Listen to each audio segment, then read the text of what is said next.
rero ukuntu ndavyakiriye n'ukuri ndavyakiriye nishaka ahubwo iyo ari Imana imuhezagire ko ari akiyumvira kibuka abafise ubumuga Imana imuhezagire niwe kuramba.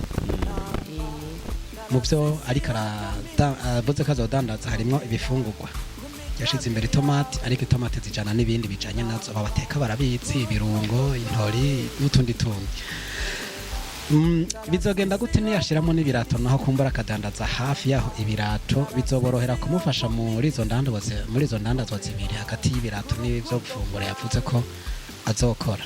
Imana ibahezagire na cyane cyane unakoresha irivuga Imana imuhezagire, sivyo? Yego cyane. Umwemereye iki mu byo uvuze ko ugiye gukora ejo wemeye ko azokubona ugeze he bijanye n'iterambere, wateye imbere canke vyateye bisubira hasi? Tarsis Hope Ministry TV ni umuryango washinzwe ugamije gufasha abakene, imfubyi n'abapfakazi batagira kirengera, abana baba mwibarabara, abasangwa butaka, abarwariye mu bitaro ndetse n'imfungwa. Nawe nimba hari umusanzu wifuza gutanga, duhamagare cyangwa utwandikire kuri izo nimero ziri kuri screen.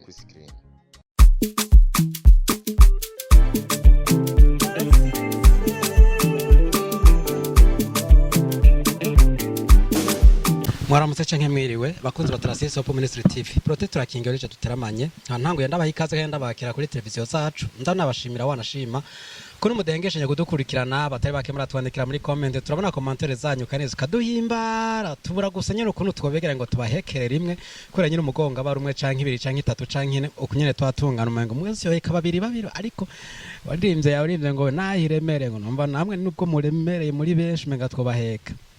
Muntu mbere kugaragaza urukundo tubafitiye kandi ko duha agaciro ukuntu mutwitwararika mu gukurikirana ibiganiro byacu. Anyway, Protector King ngarutse kugira ngo tuganire abiri canke atatu, ariko kenshi iyo mutubonye tuhagaze nkuko nuko tuba dufise urugendo. None umunsi muri ya ntumbero yo gushigikirana tugiye gufata urugendo gato muzogumana natwe, urugendo aho tugiye kugendera abantu bashika babiri canke batatu canke bane, irashika no munsi tukabereka umwe ejo tukabereka uwundi, ariko tugiye muri ugo rukurikirane rw'izo ngendo. Muri ugo rugendo rero sinza ko ni jenyene murande ko masara bonde kumwe nawe izo bingi bisanzwe, ariko kandi ku rundi ruhande ngo yavuze ati agakuru mu bunyegeri n'akavyimvye umutwe twera ya kwa chef hariya ndi kumwe jenda mwita boss nanatakatara hakuna. Turakwakiriye mutama. Urakoze. Ramutse baje kudukurikirana. Turamukije abariko badukurikirana ku rubuga rwacu rwa Tarsis Hope Ministry TV. Nkuko Prote yasiguye avuga yuko tufise urugendo, ego nivyo tufise urugendo rwo kuraba abantu atari babiri atari batatu, nkuko yabivuze maze kubikurikirana. Murakoze. Asante sana. Nuko Faida mu muduhera ka microphone nawe atubwira ukuntu yiteguriye runogero dutangura tukuramutsa Faida. Ego murakoze. Meze neza. Urusu urugendo rwa mbere tujanye ngo mubanze tubwire mu ngero twagiye turagira nike kintu wize muri izo ngendo cyane cyane muri kino gihe wacu urukundo gisanzwe kirangurwa na Tarsis Hope Ministry. Kironde kiramukamanye ubugiye mvuga igiswahili muri make zino ngendo zakwigishije iki? Zino ngendo zatwigishije gufasha abagize batishoboye.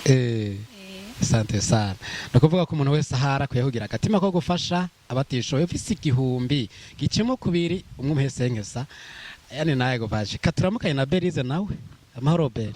Amahoro cyane. Meze neza. Yego ndashimye. Ndamukiriza bajya abantu bariko baradukurikirana. Ndabaramukije mwese ariko baradukurikirana. Asante sana. Tugiye gufata urugendo ugiteguriye gute? Ndagwiteguriye neza cyane.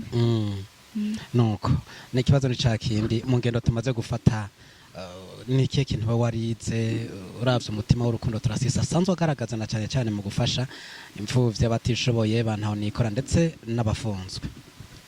Nize ko twoza turafashanya, nimba we wishoboye ugafasha mugenzi wawe atishoboye, nimba ufise amafaranga urashobora kuyagabura ukagaburira abatayafise. Asante sana.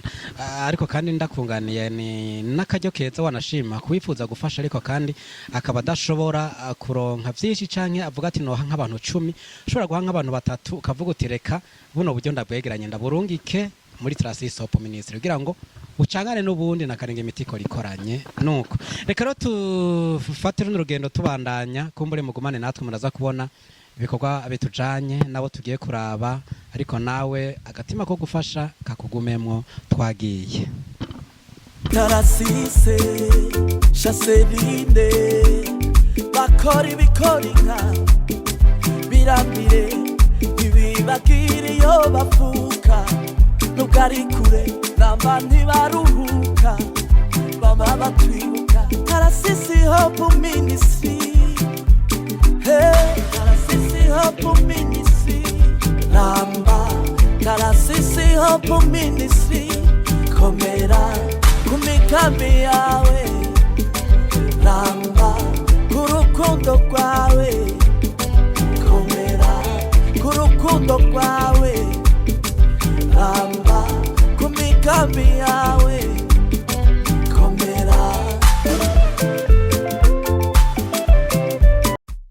nkuko twebabwira twamaze gushika aho twari tugiye muri kwa rugendo twabwira ko tugiyemwo uyu muntu twaje kuramura muramwibuka cagihe haba umunsi mukuru benshi twaganiriye nawe yari ari ibyo twagendeye kuko asanzwe abantu bana ko arantu beza kandi batwakiranye ubwese batwakiye neza ari ahantu wicara ukumva namwe ukiyashika gusomba ukuwe neza dutangura tukuramutsa amahoro neza urakomeye umeze neza asante sana iminsi ndiko naragukumbuye twaherukana cake uraciye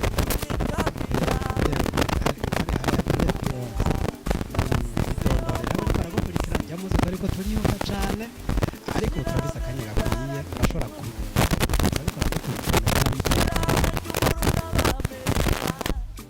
wegereza akamikoro ku muntu wagira bakumve bariko baramvunira akagohe ngo ntibakumva neza wegereze ku nanje nabigize yavwara okay jewe barita Nahimana Sheripe Nahimana Sheripe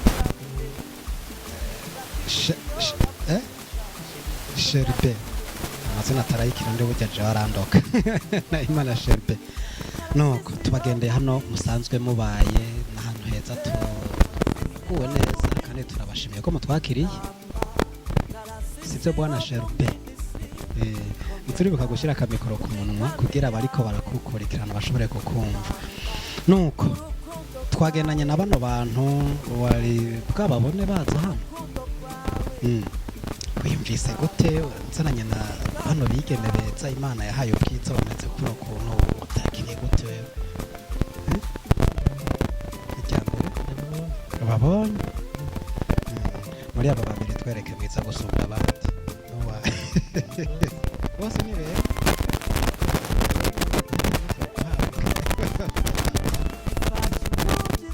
ariko rero twari tuje hano mu ntumbero kugira ngo dushobore kuraba ukometse kuko bwo mwari hariya batubwiye mugendana ubumuga ariko kandi shyiramo Tarasise Manirakiza ntari muri kino gihugu n'ivyo ariko ari uri umwe mubo yabonye muri ico bashikirije muri kijya kiganiro twagiranye ujya munsi bimukora ku mutima bavuga ati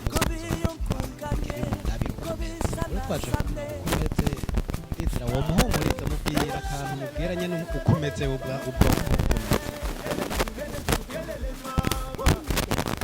Kirundi kirakugora tuongee kwa Kiswahili mbona ukuniambia mapema kama unaongea Kirundi na Kiswahili sana kwa hiyo tutaongea lugha gongana yani lugha mchanganyiko si ndio nilikuwa nakwambia hivi wakati ule tulikuwa pale katika watu ambao walitoa maoni yao waliwahi kusema kuna kitu fulani nataka kusaidiwa na kiongozi wetu anaitwa Tarasise Manirakiza kutoka Marekani japokuwa tu ni Murundi alijisikia kusaidia lakini akatutuma ili tuje tuone hali yako ikoje nilikuwa nakwambia sasa unaweza kumzungumzia kumwambia hali yako ikoje naendelea vizuri katika mpango ambao uliwahi kutuambia kama ukipata pesa fulani utakuwa na mpango kufanya kazi fulani mpango bado uko pale pale ule mpango bado uko pale pale Na? Nauzisha. Maana yake unaweza kufanya ile kazi na zingine kazi za pembeni. Sawa kabisa. So hapa niko pamoja na mkurugenzi hapa kabla hatujatimiza kile ambacho tulichotumwa, basi nikaribishe naye muongee naye mawili matatu. Asante sana.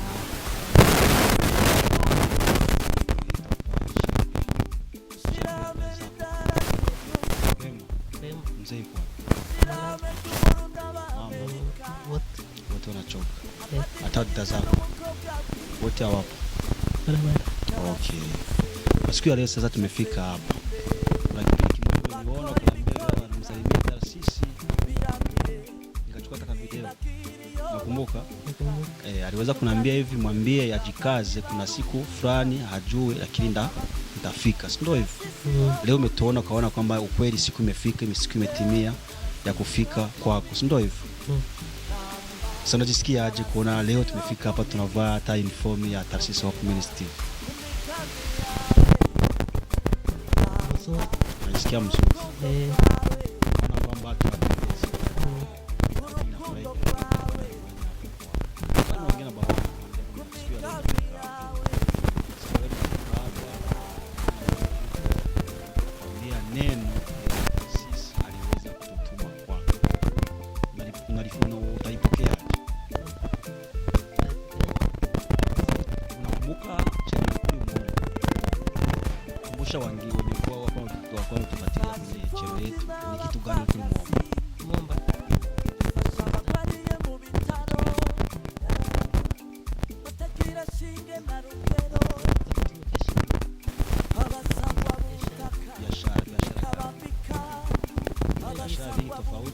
Lakini unazungumza kuna ningepata desa mira za biashara gani za kufanya sasa? Wakumbushe. Kuchuza viatu. Tomato shaziacha. Vyote. Sasa kwa niaba yako kwa leo tembelea Tarsisi, ndio hivyo. Japokuwa muone lakini ndio mwenye uko naongea muda huu, ndio hivyo. Tunakutana na maoni ni mengine tofauti na yale uliyoongea, japokuwa ulizungumza kwamba niliomba vile lakini na vingine na naweza nikafanya nyuma ya kuanza kufanya biashara ya kuchuza tomati, ndio kimezungumza. Sasa kwa leo sasa kuna neno moja ambayo Tarsisi alizungumza kwa leo tukifika kwako, ndio hivyo? Hilo neno sio lingine, amependa fika kwa ule Sherbe mwanze kumsalimia kwanza. Ndugu yangu alizungumza hivi, salimia na wenye wako tufuatilia kwenye channel yetu. Unaweza kuwasalimia na kumsalimia Tarsisi. Sherbe, unaweza kusalimia wenye kufuatilia na ukaweza kusalimia na Tarsisi. Msalimie basi. Msalimie kwenye mikro akusikie, atakufuatilia. Msalimie, mwambie Tarsisi penye upo.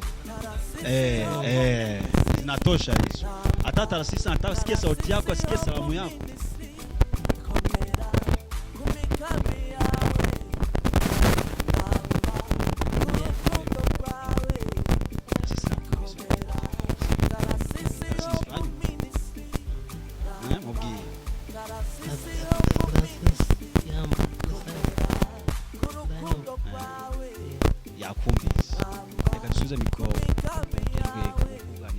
Sivyo hambanda yukaniriza amaturabanda. Asante sana, tukushimire ndugu yetu Bienvenue na boss wetu Katakuri. So numunezero udasanzwe no kuba muri kino kibanza cyiza twagendeye umufukanyi wacu, byaratunezereye kukwakira kuri biro iwacu umunsi mwatugendera, ariko bitubera byiza namwe kugira ngo dushobore kubagendera tubonaho mu tumaze imeze tugendagenda atandukanye. Uyu munsi rero tunezerejwe no kugendera hano aho twashoboye kubona abafukanyi bacu bene data dusangiye urugendo guca mu icuru, kuko ingabire urukundo n'isumba ibindi bintu byose muri Tarsisi twadushira imbere urukundo. Tuyaze gato kuri no jambo cyitwa urukundo, sivyo? Kirundi Kiswahili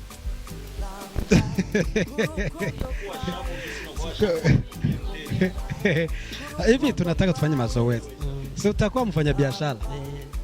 Sasa kama ukitaka kuwakaribisha wateja utakuwa unalegea hivyo hivyo.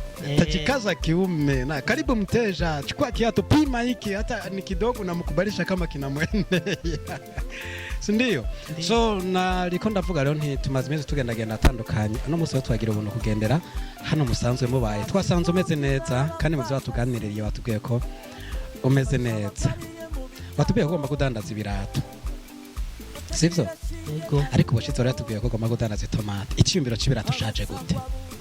Icyumbiro cyo kwimbira kudandaza ibirato shaje gute? Icyumbiro cyo kudandaza ibirato shaje muzuri. Nari nkubajije wala tubwiye ko ugomba kudandaza itomate. Ariko noneho aya ngo umugabo yimvira umugambi agaramye. Urajyamura agarama utiri ku mugambi ndawuhindure kumbura ibirato n'ivyo numva no. Niki cyatumye wumva wodandaza ibirato kavuga ati tomate mayenda dushire ku ruhande. Asa neza rero mukanyungira. Bamara vuga n'aba bidandaza barakubwira ko bari mukanyungira.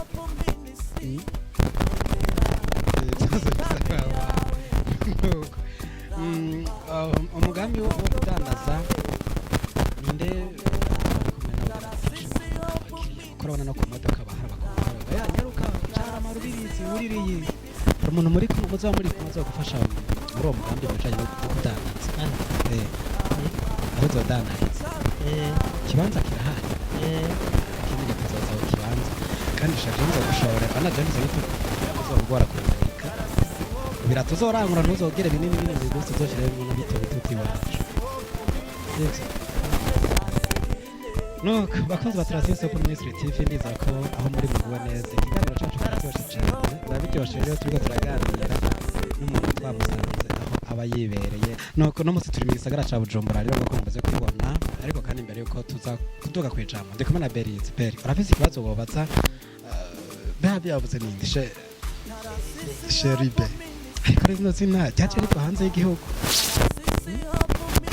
ufise zina kiza wangu urindagiye kuri bosa tuzogaruka nze kurivuga neza Berize nawe kuganiriza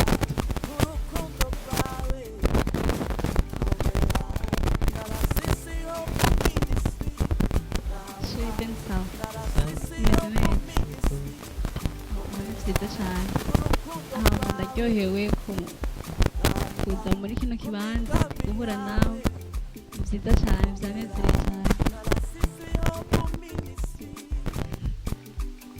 Yego, nachoyo.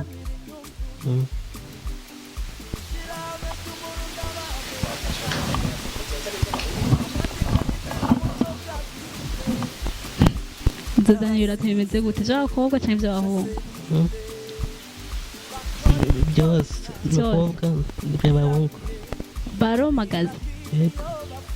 nzazana baro sawa nanjye bisa akarenge gatoya zo kwihutana bitoya kugira natwe zizorohe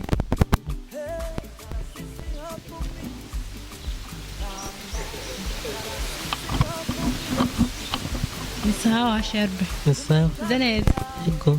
ari nziza ko umeze neza yama nanjye nziza uzoza udashira ibirato binini kuba bafite ikirenge kinini nizo nazi bakobwa twe turagushorera Yego. ubwo rero bagiye bazogushorera ibirato mbise cyo nzogushorera itomate nkunda isose kubi nkunda agasupu cyo nkunda isose baba cyo ngomba ngene n'ibirenge bisa ariko mbona nashizeho isose hano ukuntu vyibusha ni kubera agasosi kandi mama wateka neza namotewe ikintu kigara mushimire mama wateka neza vraiment baramubwira mama merci ariye natwe watetse neza cyangwa urajye ukaca wiryamira n'uvuge baramushimira rero ikintu nzogushorera ni tomati zimwe nini nini nizo nkunda ndabibutsa ko nkunda tomati zo guhekenya kandi ziratuma umuntu atotara nicyo gituma ntotaye nuko rero dutera twigira imbere mu kiyago cacu murumva ko tunezerewe kandi nivyo kamama tumuganirize bashaka tubasibye mama otwemera tukayaga gato ashe wicare hano wicare hano ni sawa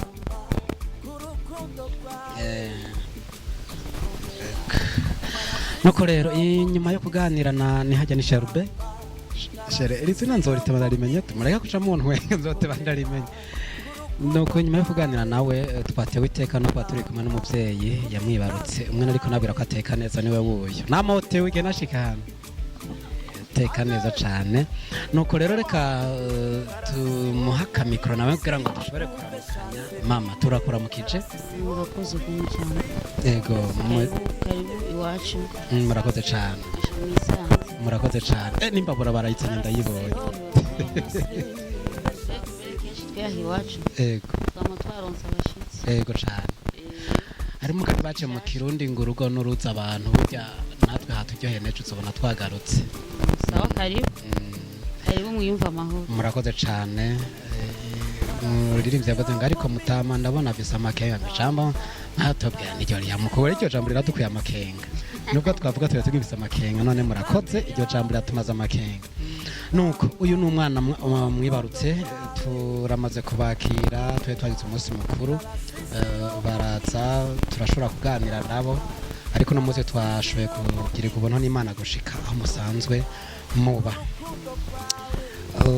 ni umwana ubona ko agendana ubumuga ariko kandi afise ubwenge twaranezerewe n'inyishu yishura ukuntu yitwara ukuntu akerebutse wanashima no mu migambi yashikirije yo kudandaza twarumvise yuko atari muri ba bantu bavuga ngo ko ngendana ubumuga nzosegerereza mwakiriye gute iciyumviro cuko umwana wanyu yipfuza gutera imbere cyane cyane akoresheje amaboko yiwe nubwo asanzwe agendana ubumuga mwavyakiriye gute mu majambo makuru twavyakiriye twararyoheye kubona umwana afise iciyumviro cyo kudandaza nico gituma n'utuntu jewe mpora nkora kwibarabara kenshi niwe amari hafi y'imyatuntu twiwanje yego kuko byose arazi kwagura arazi kudandaza arazi amafaranga ngana uko nico gituma nashimye kumushira iruhande yanjye kugira ngo amenyere cyambona byose arazi yego nico gituma nico n'imigisha yogira ntabwo byo mubangamira cyane kuko asanzwe abimenyereye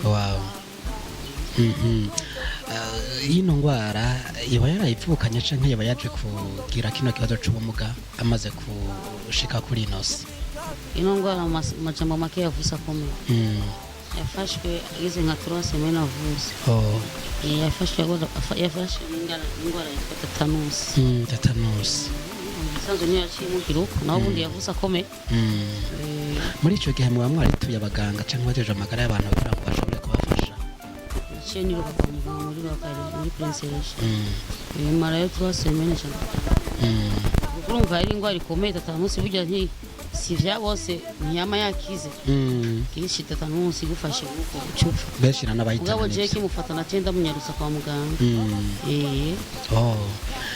abamaze kumukurikirana abaganga watanguye kubona akamitende kaboneka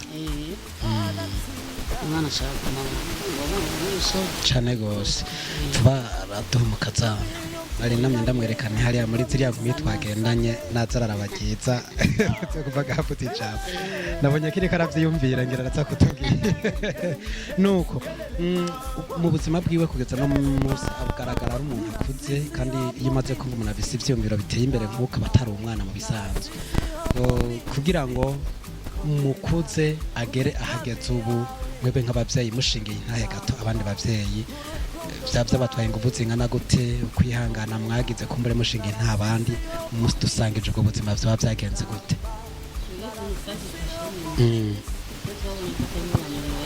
yego kuko aba kibo gito kwaho cyane gose abandi bana kandi nta kimwe bitwaye n'umwana mbere wanashaka sumba n'abakomeye wow hagati y'abana avukana nabo nta kumirana hagati yabo urabona umwana akamukumira ngo wowe nguku nawe nguku urabona bose yuko bakirana nyene nk'abavukanye atangoranye abana banje ngeso nkayo bafise wenda kubwiye yuko uyasumba n'abakomeye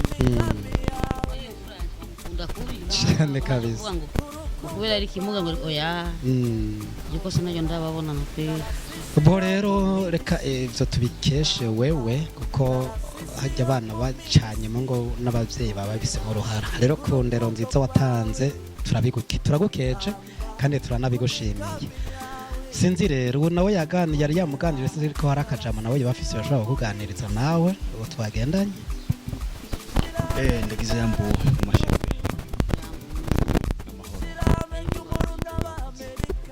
umunsi nagendeye urugo rwawe ndi kumwe nabo dukorana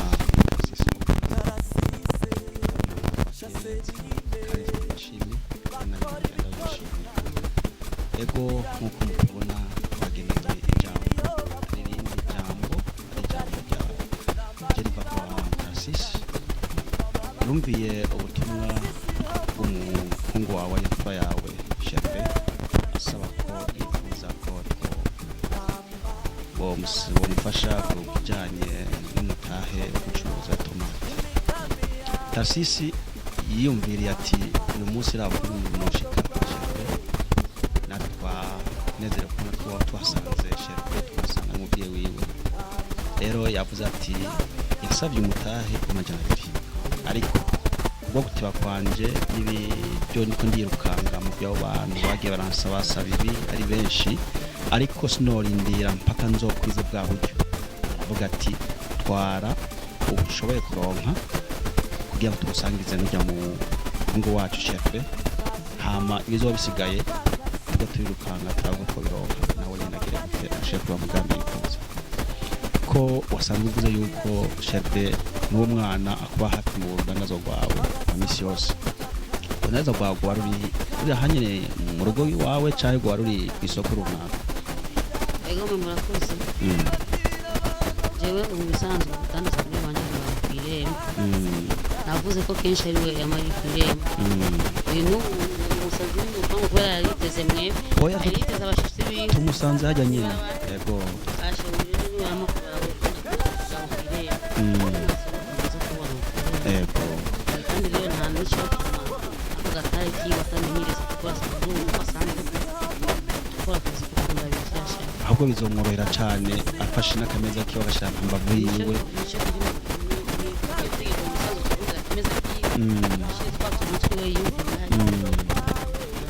none uzoshishikara umuba hafi kuri ubwo buntu bw'ibibazo bw'amezi none ko tubona bimugora utambuko araruha uzoshobora kugura murangurira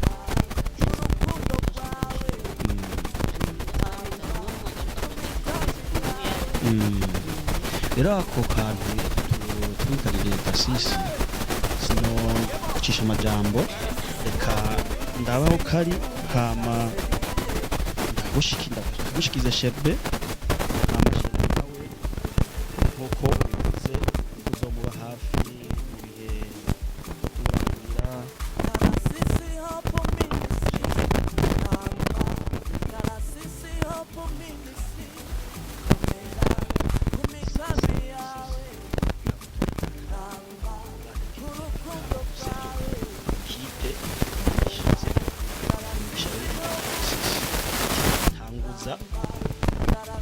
iki aguhaye sivyo kizovura nawe nyene igisigaye kiri inyuma aza gushikiriza uhe nko kigenda gito yacisha gito kuko kubera wava uvuga ati muri gato mugabo si gato sivyo ucakira n'ugweze kandi wegera umuvyeyi akwereka inzira nziza izotuma ushika kure mu terambere ushikira sivyo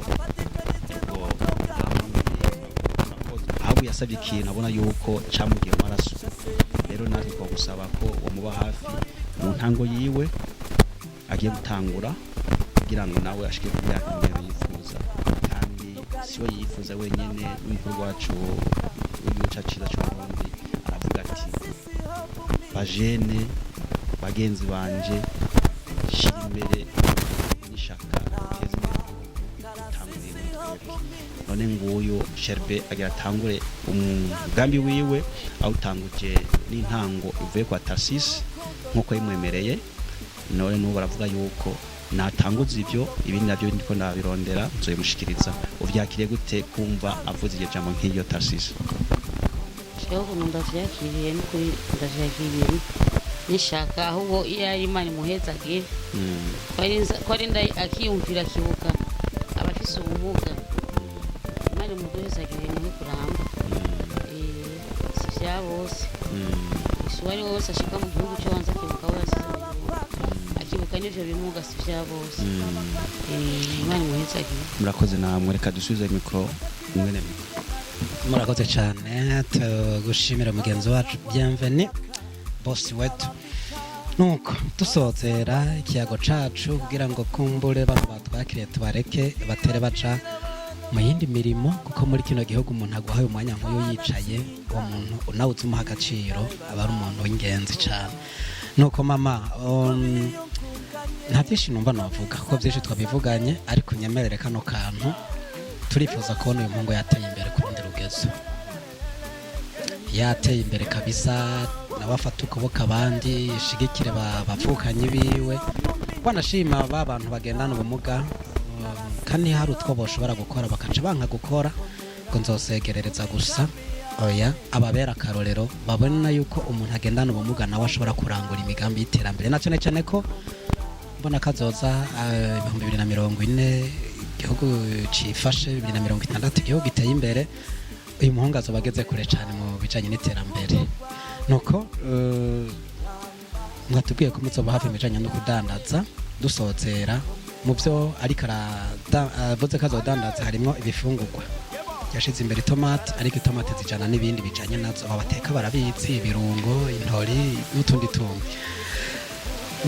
Bizogenda gute niyashiramo n'ibirato naho kumbura akadandaza hafi yaho ibirato bizoborohera kumufasha muri izo ndandazwa zibiri hagati y'ibirato n'ibyo gufungura yavuze ko azokora.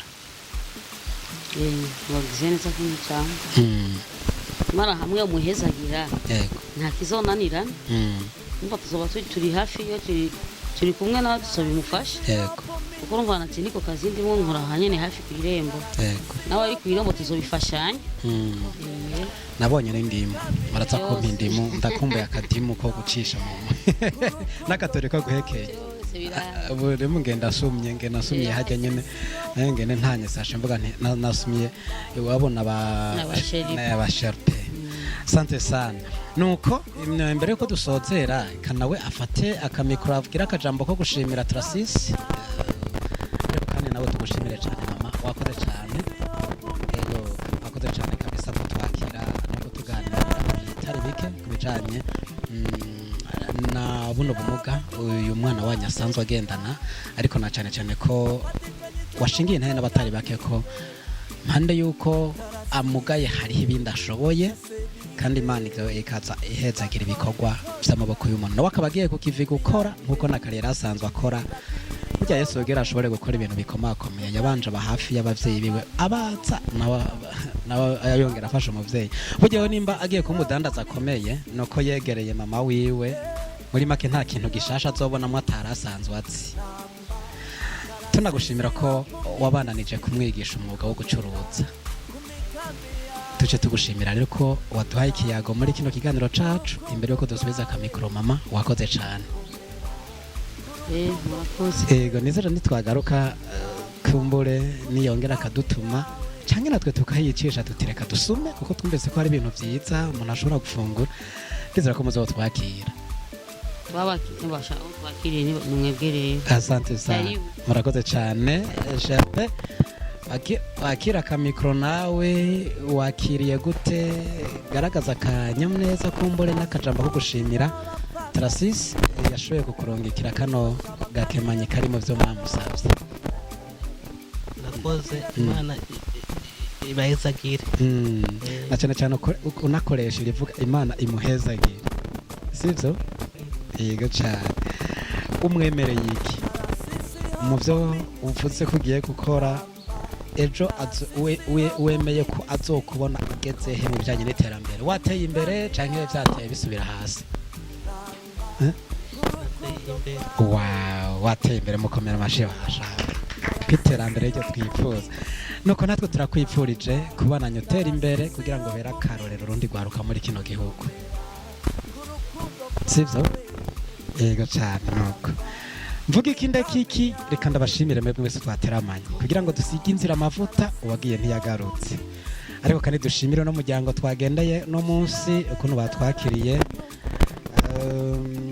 ubona batwakiriye gutugeranije ntari tumaze kugenda twakiriye neza kandi turashimira ngere kwakira n'abandi bari inyuma yacu neza nk'uko batwakiriye natwe nuko akoze cyane hariho duhora tugendera bakatwirukana oya mugomba kuducamwa amahera ibiki n'ibiki izo video muzicana ibiki tukababwira tuti oya ari n'insigo turadukunda kubaha wanashima ari n'umunsi mwiza twitanga turi kumwe bene abo bantu bacyumvira yuko umenga hari ibindi byinyegeje muri bino bikorwa by'urukundo bahanura iki n'abahanura bari kwiyumvira cyumvira nk'icyo yuko babonye kamera canke babonye iganiro nk'iki ko reka kwiyumvira yuko baba barondera amafaranga inyungu twe turarondera niyi kugaragaza ubufasha bw'uyu muhungu wacu Shepe nawe yumve yuko ubumufashije abone yuko byabaye koko kuko kenshi mukahise gafasha abantu agatuma abantu batumye ntibashikane ubutumwa yabatumye ariko ariyumvira ati reka niyumvire iki kuba nokora kugira ngo nze mbona ibyo natumye ko byashitse inkore ariyumvira kugura kamera kugira ngo nawe abone ido nido ibyo yagerageza gutuma umuntu wari wese kuyabishikanye ndibaza yuko abo biyumvira yuko two turaca amafaranga biyumvira ubutariko nuko abaze cyane ku muco mutanze ego muravyumvise hariho bakaboko yarungika akamverope nkaka ngo bagatware bakaca bagakebereza hirya kubera ngo atafoto ntacabaye akabura n'icemeza yuko yakoze ico ciza none hagira umugambi wo kuvuga ati wonzo wanshoboye gufasha mutse munyereke ko ico nabarungikanye magishikanye none twashikanye ico twarungikanywe kandi mu muryango twakizanyemo nabo bacakiranye ugweze tugushimira nawe ku muco utanze ego namurakoze akoze cyane abo twagendanye dushimire Berize hariya Beri wakoze kujana natwe wawe mwakoze cyane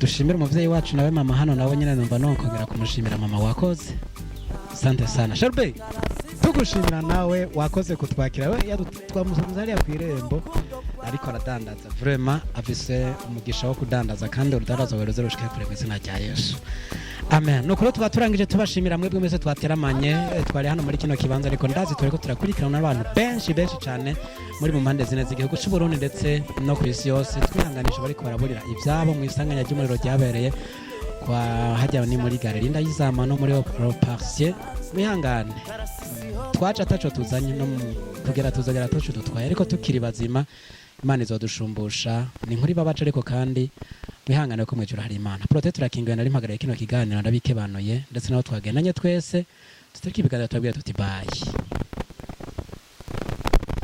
Tarsis Hope Ministry TV ni umuryango washinzwe ugamije gufasha abakene imfubyi n'abapfakazi batagira kirengera abana baba mwibarabara abasangwa butaka abarwariye mu bitaro ndetse n'imfungwa nawe nimba hari umusanzu wifuza gutanga duhamagare cyangwa twandikire kuri izo nimero ziri kuri screen